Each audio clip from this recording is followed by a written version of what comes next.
But the message of Christianity I get is that it's a message of love, it's a message of redemption, and it's a story of renewal and rebirth. And so Jesus dying and rising again, for me, symbolizes that story. And in a small way, I felt like I had died and I was reborn.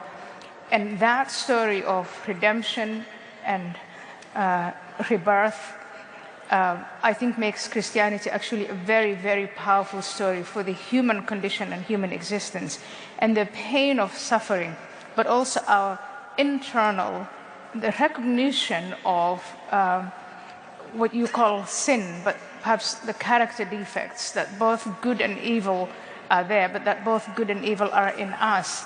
I think those teachings in Christianity are far more powerful and have led to, I think, the flourishing of Western civilization, compared to, say, growing up as a Muslim, when I was taught that really the only way for you to be faithful is to fear, naked fear, and to have these sets of obligations which you basically obey.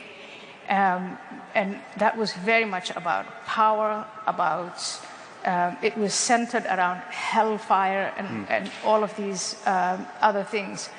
And so Christianity, as I experienced, I'll give you an example. When I was an atheist and I was going all over both the United States and all over Europe, mocking Christians, making fun of them, making fun of faith, as you're doing now, dear Richard. I was walking with 6 to 7 men at any given time, protecting me, armed, from things that I said that were offensive to Muslims, or Muslims thought were offensive to them. Christians were writing me letters saying, you know, we're going to pray for you, you're misguided. And I think that alone defines for me the distinction between Christianity in general, mainstream Christianity, and mainstream Islam. Well, I must say, I've never met a vicar that I didn't like. I mean, they're always very, very nice people. Yeah. But nevertheless, the stuff they believe is obvious nonsense. And you have to take the whole package, because when you talked about Jesus rising from the dead, you don't believe Jesus rose from the dead, surely?